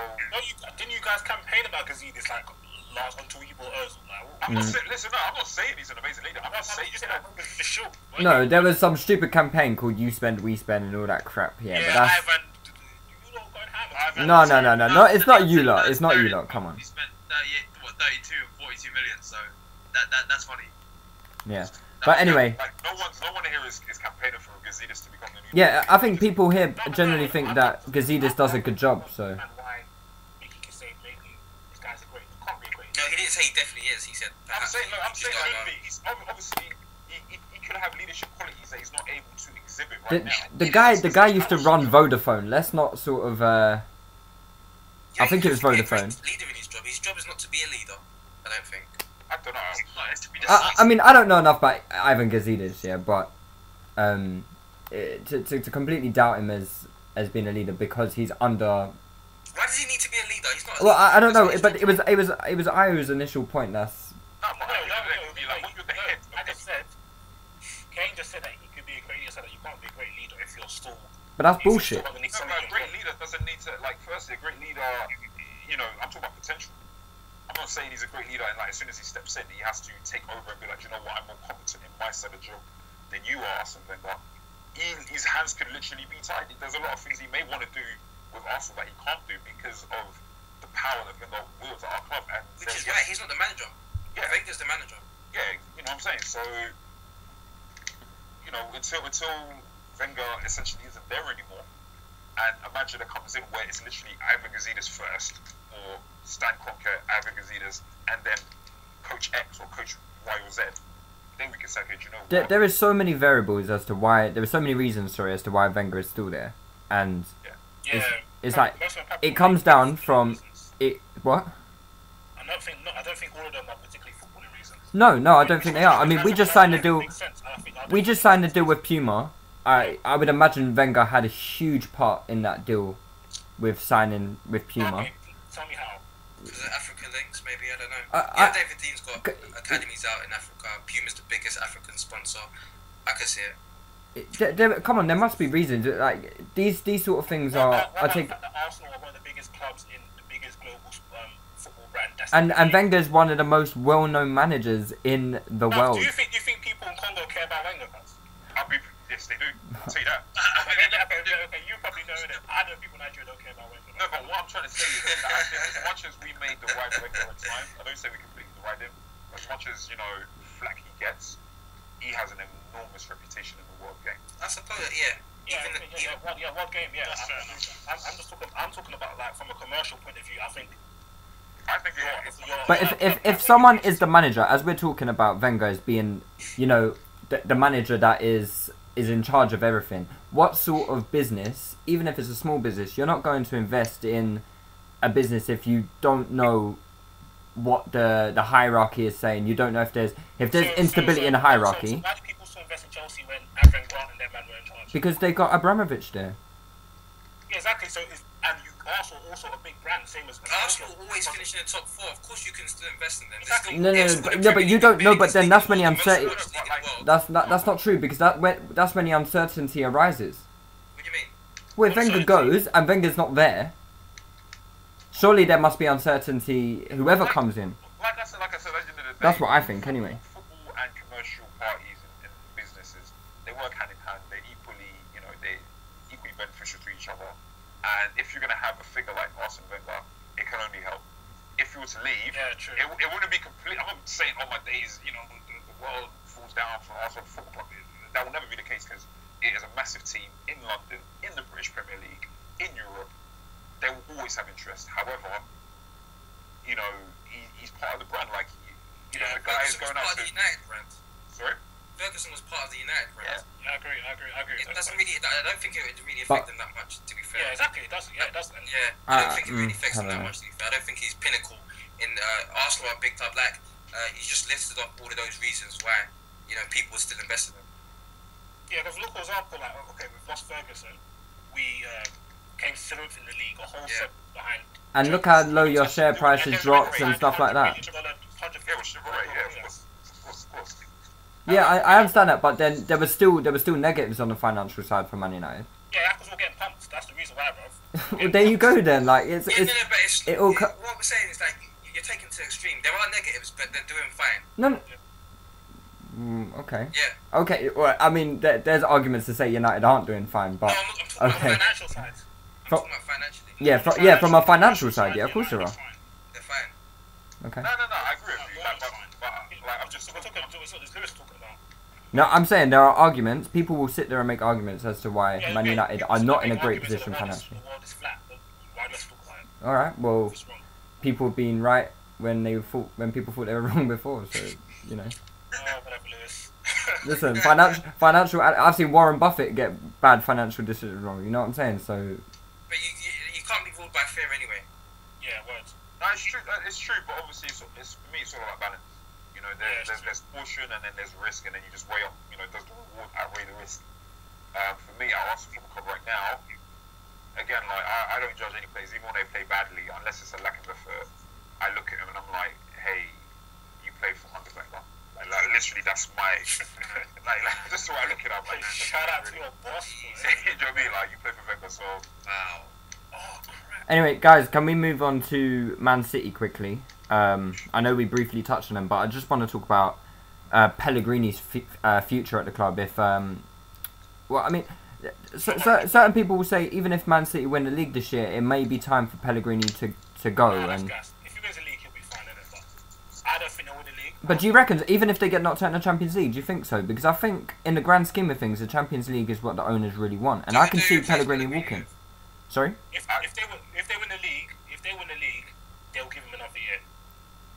I think even if they win, like it depends a lot for me what happens in Germany, and it's not about Guardiola. I think it's a lot to do with Klopp because Yeah, if Klopp's available, then it's a big peak for Pellegrini because they'll throw every single penny at him. yeah, my thing is with Klopp, Yeah, especially because especially the shape that Dortmund are in, he won't want to leave them in that type of shape. I'd be very surprised if he left in that type of shape. Like I think the good thing about it is now is there's a lot of all the great managers are all up and coming. There's not that many outstanding, ready-made managers for teams like Manchester City, Chelsea, Yeah, or go and pick, yeah. to go and pick. Yeah. Like now, we saw guys like Richardson, Roger Schmidt, Thomas Tuchel, Rudy Garcia to a lesser extent. It's all kind of like the potentially world-class coaches. Like Brendan Rodgers is another one. So I think even if they want to get rid of Pellegrini, they'll be like, okay, who do we get? That's not a risk. Do you know what I mean? So I've got a question from Elijah. He asked, why is Pellegrini so dogmatic? Sorry, let me start again. Why is Pellegrini so dogmatic in his philosophy at City when he's shown malleability during his time at Malaga and Villarreal? It's pressure, isn't it? Pressure. It's pressure. I think he's got more pressure on the shoulders. I want to know what he means. I think what he means to say is why isn't he more varied in his tactical approach? Yeah, he uses a lot of big words there. Or Yeah, more or less systems. Yeah, Can we just ask Elijah next time to use smaller words because? Yeah, like Maybe it's the pride of the players that he's managing now. yeah, like for me, I think You've got Company, you got Yaya Toure, you got Aguero, you got Silva, you got players who yeah, are not gonna wanna. I'm not too sure about that, you know. I'm not too sure about that. They from what I've read and from the way they come across, I don't see. I think they'll obviously they have egos because obviously they're top class footballers. I don't see anybody with that type of ego where I'm not willing to work like this. Maybe Toure because he's a rich ass, maybe. But apart from that, I don't. I'm in the middle of the road only because I think Pellegrini doesn't have the personality to enforce that. Not even enforce because you'll never, Mourinho. I was going to use as an example. Mourinho didn't enforce something else to play right wing for Inter Milan. You're convinced. A great coach, a great manager. He sells the idea. He makes a player believe, listen, you can contribute incredibly if you change your game in this respect. I don't think Pellegrini has it in him to do it at this level. So I think the players with the right manager, they will change their stuff for the right manager. I don't necessarily think it has to be a major change in system or anything. I just think it's tweaks. I just think players like Silva and like I mentioned, Silva, Nasri, Yaya, like even Aguero, they're players who are going to think, I'm very like they might not say it, and they might, you might not see it from them having in interviews and stuff. Especially with the way that company comes across, he comes across as quite a humble guy, but they're thinking, I'm a great player, I'm one of the best in the positions in the world. Why do I have to change my game to stop him? He should be changing his game to stop me. So look at our team. We should be dominating everyone. And when that happens, they come against teams like Chelsea, who honestly they should have lost that game. They obviously they got a goal back, but Chelsea could have grabbed a few points there. They go away in Europe and they want to dominate teams, and they can't. Like, you can't be going away in Europe against teams like CSK Moscow, even though they did get a 2-0 lead, and just trying to. It's bizarre. It's almost like he's gotten a bit complacent because. My issue with Man City is that, like you guys were saying, they know they're top players. They know that they're fantastic players. They know that they should be beating these teams in terms of personnel, but they don't have the humility to, accept that sometimes dropping back or sitting back and hitting teams on a break is the best thing to do. And that's down to the manager. That's not really. I don't know if it will. It is down to, because Pellegrini says it himself. But again, we was talking about culture. That's his football culture. They don't believe in the That's because that's my thing. No, but they'll like the Mancini though. Do you not realise that happens at every level of football? Like, literally, from professional football down to even like Sunday League, the point of players who have too much pride. I wouldn't even say it's pride. I just think it's a thing where it's naivety. I think it's naivety. Players are going to believe that they sometimes have to stop other players. Like you said, Mourinho, he sells it. He said he makes that player believe that if you do this job, it's going to contribute greatly to the team.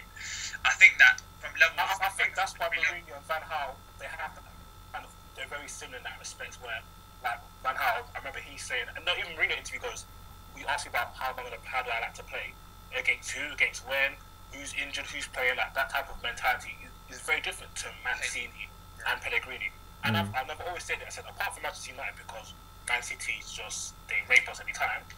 If I was an external club and I was playing any of the top teams in England, I'd always want to choose playing Man City because they're the team that, no matter how well they're playing, they'll always give you a chance to play. They literally let you play. Why do you think Arsenal play so well against every single time we play against them? Why not win every game? But there's always. They're the only team. They're the only big team we get any amount of success against. Yeah, because they literally just go, okay, go on and.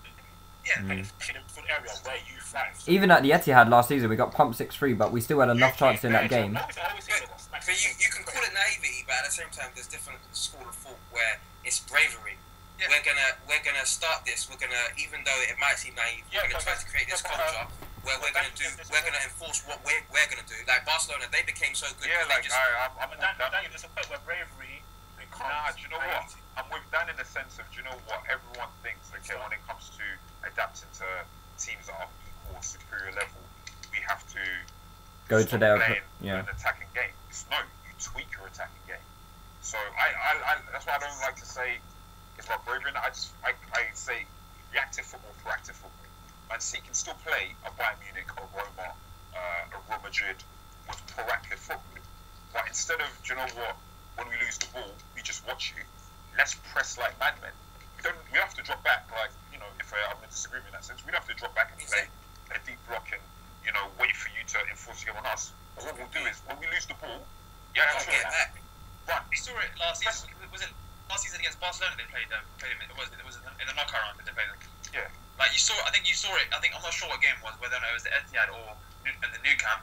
They did that. Like they lost the ball and they pressed it. They pressed it all. And obviously there comes a point where that's because they lost the ball all the time. Like, that's fine. But like what Mickey was saying about let's not watch the ball, but it shows that they can do it, and it shows that but you don't do it. And I also think one of Man City's biggest problems is they kind of have that. I just bought a new car. All this new car's not going to work out again, because if you look at the problems, Man City pretty much never had a top quality left back from ever. they come through as our right back, they've never had a solid, top quality centre back pairing. Obviously, Company and Lescott, they did well, but Lescott he was prone to errors. They never had that. I'm not gonna lie to you, like the way I don't know what happened to Stasic. I don't know Yeah, why. they looked good together. Like the Stasic should have been starting. Like for And me, even in the midfield area, Man City have had the powerful midfield, but I don't really know many teams that have been great that hasn't had that kind of orchestrator in that central midfield area. Obviously, Yaya Toure could do it, but with Yaya, he's so hot and cold in terms of that orchestrating. Obviously, he can win you a game like a blink of an eye, but in terms of that having that player that's every game, his role is to set the tempo like a Xabi Alonso or a Michael Carrick or do you know what I mean? Or Cesc Fabregas. They've never had that player, and I think those that left back issue which we've had since forever, not having in fact scrap that, not having an adequate enough defence, period, and not having the right blend of personnel in midfield, I think that's always hampered City. That's why every time they go in Europe, they try to play 4-5-1, 3-5-2, they still get bombs. And especially the mentality, the mentality as well. So it's not just a manager issue, it's who they buy as well. Yeah, like it's a variety of reasons. I think predominantly it's just a thing where, okay, they obviously want to play a proactive attacking game, and they can. They've got the players to do it. They've got the resources to buy players on top of that if they need to. I just think it's a thing where they've just not tweaked it well enough. Do you know what I mean? It's like, like Barcelona, like in terms of recent history, they're the best example of an incredibly attacking, proactive team, but they just didn't defend. They defended in a way that matched their general philosophy. Yeah. Do you know what I mean? Like, it's a thing where when we defend, instead of, defending doesn't mean dropping back and waiting for you to come onto us. We will put it on you. And I think if Man City are going to go that route, doesn't have to be a 4-3-3, it can still be a 4-2-2-2. They need to figure out a way tactically, and, they may need to add personnel. They may need to get a better replacement than the K-list or play in Stasic. They probably will need to replace. So what's wrong with Mangala? Mangala, I've not seen enough of him. I don't know if he's that guy. He could be that guy. I've not seen enough, so I'm not gonna say. I prefer the Stasic. From what I've seen, I still prefer the Stasic, personally speaking. I ain't seen any of Mangala. I didn't really watch Portland a lot last season. I like the Stasic, but obviously he must be at least of a certain caliber to buy. I don't agree with the people slating him already, saying no, I'm not slating him. I'm not. That's what I would have said to you as a people. Okay.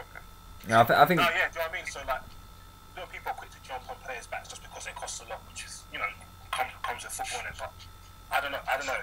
Yeah, I think Mangala kind of smells of like someone that's gonna slap a lot of people in the face. I think. That sounds logical. That sounds like. No, I mean like No, I mean like when people are saying that he's rubbish and stuff. I think it's gonna come back to slap them in the face. You meant slapping people in the face. No, not his smell. I meant like the Mangala situation smells of something that might come back, and yeah, you guys know what I mean. Anyway, guys, we're running out of time, so I've got just a few more questions. If we can just like wrap them up quickly. Also, as a non-league fan, like well done to Warrington. They just beat Exeter in the first round, so well done to them. Okay, let me just quickly go through some. Okay, Jack Floyd has one for Ife. Yep. Do you feel disgusted in doubting Costa?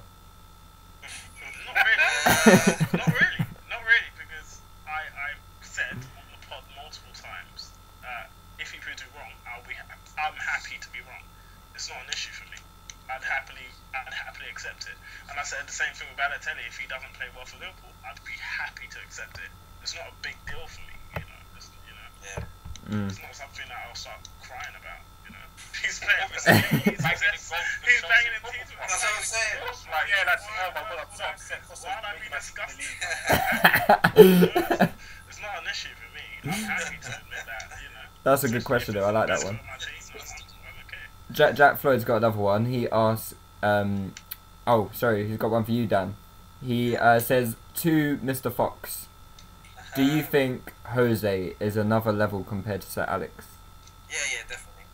I don't have to really kind of justify it. Let's love. That'll be a whole other podcast. Like, But I'm not even laughing because I think you're wrong. I just laugh. I'm laughing. It's so calm. nonchalance. Yeah, it's funny. I don't understand why. I think there's this respect that everyone expects me to have. I just look at things as I see it. The things I actually agree with, I agree with him. I think it's another level. Yeah. That's my own personal opinion. Because I think we weren't great in Europe until Kyrgios came. And then when he bounced, we became swag again. Like, it's proper no coincidence.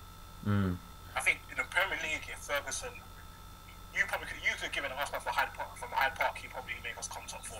Like, he had that on the maps. But like in Europe, I think I was even tweeting Dan about it the other day. Like, whoa, for this to be poor in Europe, 2 Champions League in 26 years for a team that has been the best team in England for good almost 2 decades. 13 times. Yeah, 13. Yeah, basically in this period, every one and two we win the league.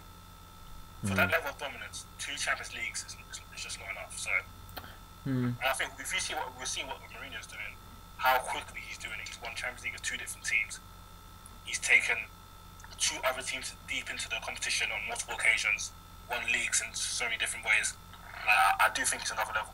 Well, that's my personal opinion. Okay, I got another question from Rose 141. Okay, that's a good name. What pundits do you lot rate from from TV? Sky, BT, Match a Day. Obviously, Gary Neville goes without saying. Matt Carrigan, Yeah, Carragher's kind of got better. He's improved. Yeah. I love their Monday Night Football segment. That is before and after the game, it's amazing. A shout out that my favorite pundit when he's on is Roberto Martinez. He is like Absolutely. mad. Oh my days, like whenever he's on. Mickey, just speak up a bit. Your mic's gone a bit quiet. I said I like Roberto Martinez. Okay. I think he's amazing. Danny Murphy's decent. Yep, agreed. Obviously Clarence Seedorf whenever he's on during international tournaments. Like, he's more a journalist, to be fair, but Julian Laurent, he's I think all of them yeah, on he's BT amazing. Sport He's are quite sick. good. Yeah, Rafa Honigstein, Sid Lowe, all of them people, they're very good. All the European-based pundits tend to be. yeah, like even like Graham Hunter, I like Graham Hunter as well. Like, but even like Revista de la Liga, like them lot, I like them lot. Jerry, is it no, not Jerry? Is it Jerry Francis? No. Who's the English guy? It's Jerry Francis. Is it Jerry Francis? It is Jerry Francis. Yeah. Okay. Cool. The guy that I like is a guy called Mark Langdon. Just because I can tell he watches loads of football. Mark Langdon. What's he on? Yeah. Huh? What? Oh, I think he does for the Racing Post, but he actually knows his stuff. Okay. Cool. One more from CFC O'Brien. He asks, I don't know if you guys have seen Juventus this season. He asks, is Allegri progressive enough to manage this Juventus side? No, I really don't think so whack. at all.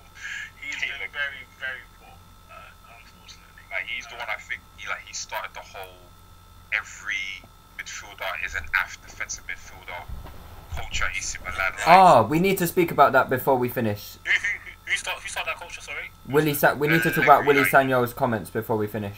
Oh yeah, no, I need to. Yeah, we need to talk about that proper. Like the thing with Allegri, he started off this whole thing where it's all De Jong, Essien, Tari. Okay, I'm not talking about the individual players. I'm talking about like how can you be AC Milan and just have a midfield of just DMs? Yeah. Do you know who did that once? You know what? One Champions League game. What's his name? Mancini for Inter. He had the midfield 4 of Cambiasso. Yeah, he loves these DMs. Motta, Yeah. Cambiasso, Motta. Who's the other one? Manish. And there's one more DM. I think it was Zanetti. So you had all 4 of them. Like, it was midfield 4 of DMs. Like, DMs. I was thinking. He used to do it when he first came to City as well. He used to always play like 4 DMs. I was like, you had Manish, Cambiasso, Motta, and Xavier Zanetti midfield 4. And you want to prosper? No way. Ultra defensive. Yeah, that's what Willy Sagnol is. I want Yeah. Comment to a bit, but to be fair, we've had this conversation before. Can you state it though? Because I don't know. Yeah. Yeah. I can't remember what the actual quotes were, but it was Basically, regarding. Yeah, I think they were interviewing him. I don't He's know. the Bordeaux manager, isn't he, Willy Sagnol? Yeah, now he's a Bordeaux manager. He got hired this summer. I don't know what the context of the interview was, but essentially he was talking about African players. And not again. And yeah, like he was just saying, obviously they get bought a lot because obviously they're relatively cheap. Coming straight from Africa as well, powerful players, tournament where he was saying, and I'm paraphrasing, that isn't the only thing that you need. You need intelligence, you need technique. And obviously there's been a big storm about it, and he's tried to correct himself. I think it was yesterday. Yeah, he did apologise. It's like that Friday Night Lights episode, isn't it, Mickey? Yeah, basically something like that. Shout out to Coach Taylor. But yeah, like I was talking about it earlier today, and I just wanted to get your thoughts because I feel like if that was like a black coach. Can I just give you his quotes before you? Yeah, he says the advantage of the typical African player is that he is not expensive when you take him. He's generally ready to fight and he is powerful on the pitch, but football is not just that. It's also technique, intelligence, discipline. I don't know. I did see other quotes where it was like he's not going to sign African players anymore or something like. I don't know about that. I think people love to, once they get a whiff or something, they love to put their twist in and make It's it a great story. Let's be honest, it is a great story. Yeah, it is a great story. Yeah, I think because it was it was obviously done in French, so I mean the English translation. I mean, like obviously, I don't know how familiar you are with like just general French society, or obviously particularly like race relations. There are a lot more in France than there are over here in England.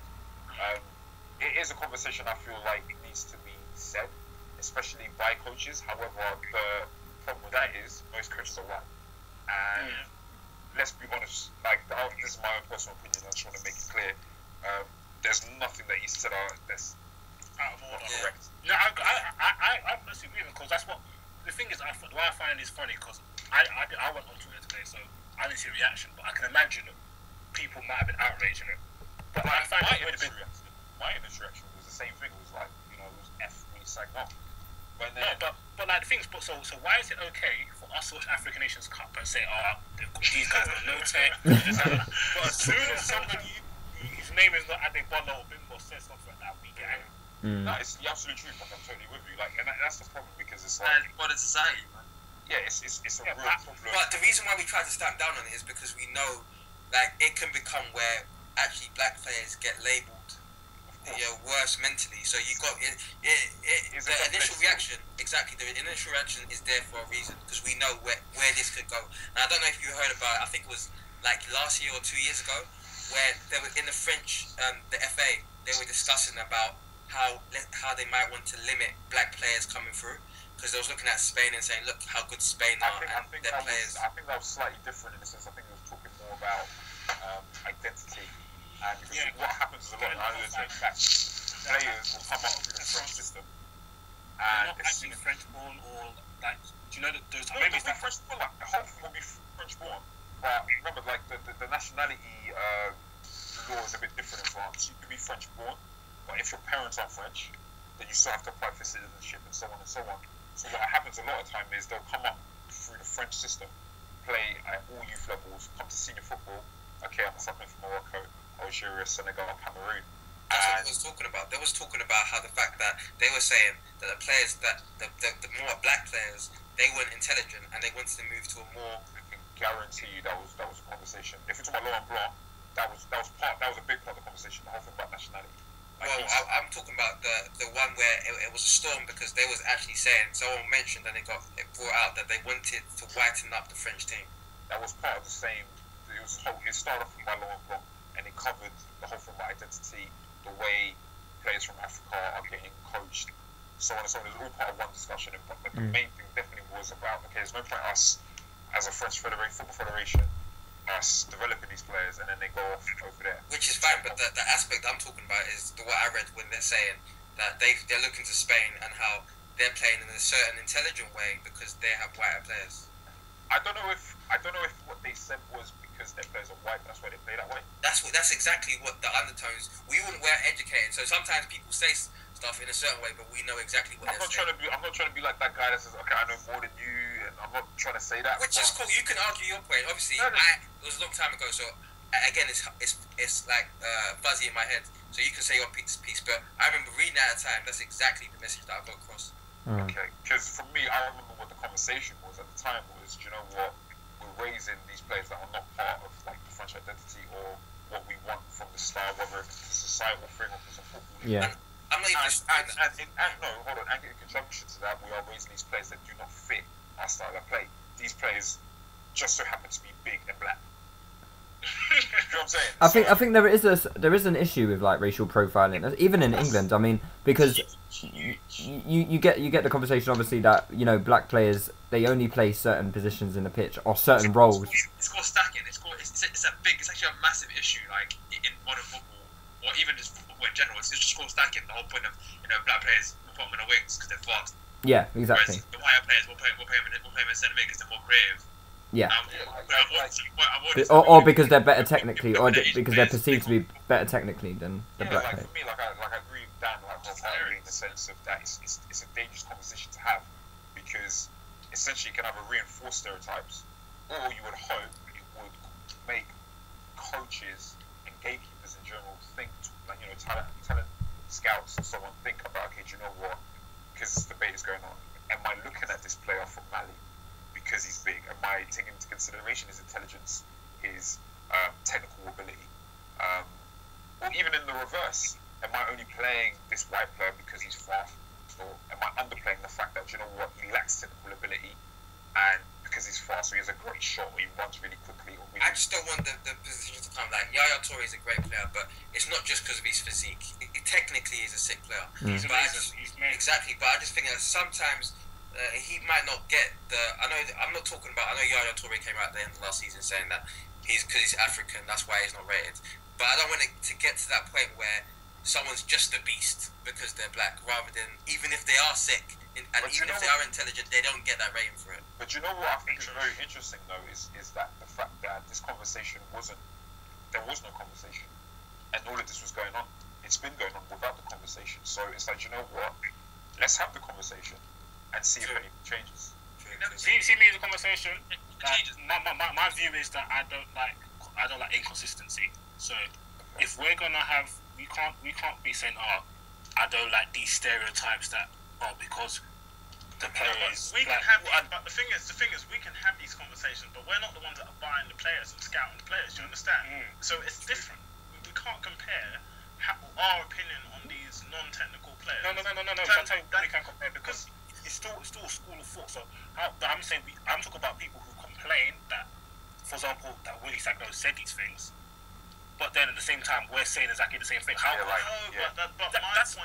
my point is, we're not the ones that are going to be picking these players. We're not the ones that are going to be overlooking the technically gifted black players or blah blah blah, or try and mold them into a certain position because they're black. That's the thing. It's different. But how did we get from him saying, okay, they tend to be to overlook it? That's a whole different ballgame. I'm just saying that we can't sit and do stuff like watch African Nations Cup and be so disrespectful about it, and then get annoyed when something like Willy Sagnol says something like that. Because even me, I enjoy watching African Nations Cup. Obviously, it's not the greatest thing. I do like 1-2 jokes, but some people, even some people African literally like, this is so rubbish, I'm wasting my time watching African Nations Cup, stuff like that. And then somebody like Willy Sagnol can make this type of comment, which is probably not as harsh as the comments they've made, and get upset simply because he's a white Frenchman. I think we all said when we heard the first reaction was fuck with this guy, whoever his name is, but we all kind of resonated and say, okay, listen, actually what he's saying, there's some truth to it. But like I just think that obviously we have to be careful because we know how this world is. We definitely have to be careful. When you're pigeonholed into things, exactly. It makes it a lot easier for them to accept that, because he'll say, you have people here saying, okay, this black player, he can't play centre mid, he's not great. That's why Asian players don't get into top level. That's exactly what I was leading on to, man, because I could talk for 3 pods about this, because you've seen how angry I get about it, innit? And there's one guy now in Liverpool's youth team called Yan Dan, he's playing for the under-19s, and he's like our only hope at the moment. And I think if he finally makes it through, he can break it through. It's like black players, they needed someone to break the ice, because that's what happens. So that's why it is very dangerous for like that to kind of settle in. I do agree. If Yan Dan makes it through, there's going to be an influx, because he's Indian, like he's British born, obviously, so he's English born, so British born, yeah. But parents are Indian. He's a Sikh. He's everything like proper Punjabi like footballer, yeah. And if he makes it through, yeah, I think there's going to be a huge influx, because I think now they're realizing we've missed out on a whole wave of players. You can't complain about England not winning when you're fucking alienating the whole fucking demographic of people. And then think about how many Asians there are in the country. We are not a minority by any means. So I'll tell you the funny thing, like obviously I can't say this for the whole of England because I went to university in Birmingham, so we have a lot of Midlands people and it's not Asians at Leicester. Yeah. Some of the players I was the best players there. Some of the ballers, some of the Asian lads, proper same as the Somali kids as well. I grew up with in terms of football wise. There were levels above. Exactly. Even just in London, like from ends, everybody knows ends that you're everywhere across the country. And do you know why? One of the best players I've ever played with is Somali. We are not like we're not usually like it's just how we're at the moment. The generation is built. We're not physically better than these players, so we have to be technically better. That's what's hilarious about it. It's like, you know, we, aside from the cultural reasons why there's not more Asians in football, as an example, you know, there's this whole thing about their physical ability, right? But it's like, hold on, it doesn't hold the Spanish back. It doesn't hold the exactly. You know what I mean? So, but like that's the thing. Like, I think people don't understand. Like, football is a microcosm of life, and in society in general, there are still a lot of racial prejudices and stereotypes. I do really agree with what a point Dan alluded to when we talk about Yaya Toure. Even though I get scared all the time because I personally think that he could even do better than what he's doing now. That's my beef with him. But when you speak about guys like Yaya Toure and Didier Drogba, even going back to Patrick Vieira, the beauty is always their power.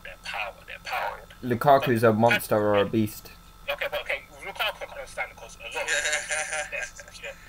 of compared to guys like Didier Drogba, but yeah, I've seen a guy score goals that are just pure tech. And I remember from Marseille in the semi-final of UEFA Cup, he dabbed his ass so hard, the guy fed the floor with a great chop. Even in the gates, Liverpool in a 4-1 game, we got 4 assists. Yaya Toure does magical things literally every 5 minutes. Vieira was extremely gifted technically, but we forget about we always refer to their powerful running. No, yeah, even Samuel Eto'o. Samuel Eto'o was in his time for Barcelona was a great finisher. Makalele. Yeah, okay, with Makalele he had limited tech, so Did he? He had technique. No, he had tech. Brilliant. He could trap the ball I thought Makalele was a really good player. No, but it's not even like yeah, he was a good player, but like No, technically, I mean. obviously, like tactically, intelligence. he was definitely a very intelligent footballer. But people, I never really heard of him called as a beast. I just heard him being called a smart player. That's what I look about. Alright, fair enough, yeah. Vieira and Yaya, it really gets on my nerves because them two were technically as good as anybody around. Like, Makalele a beast when he's like 4 foot nothing. Yeah, that's true. for example, like if you were to talk about Steven Gerrard's, this was his great technique. No one, yeah, it's true. To me personally, you cannot put Gerrard's technique on Yaya's scale. Definitely not.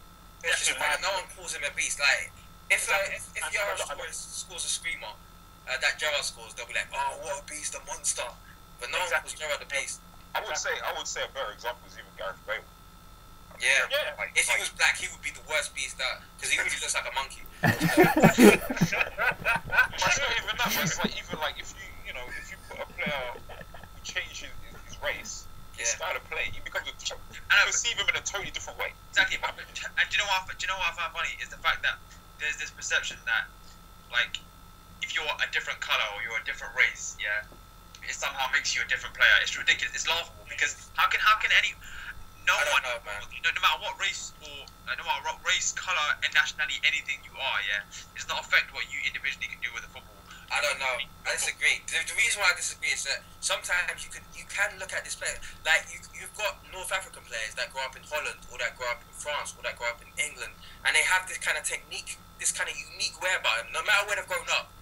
I don't know why, but it does kind of influence the way they play a little bit. But yeah, cultural. There's a level of That's influence. It's true. It is true. Like, you know.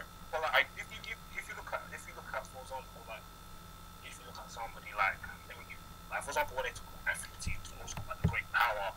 Even though I remember in Nigeria's glory, we also got a great power, but we had a lot. Like, how many English forwards could we say had technique on level of Michael Carlin, or any English player technique of JJ Kocha? But when that Nigerian teams also their great athleticism, it's really annoying. But to be fair, black people are better athletes than white people. To be fair, that's true.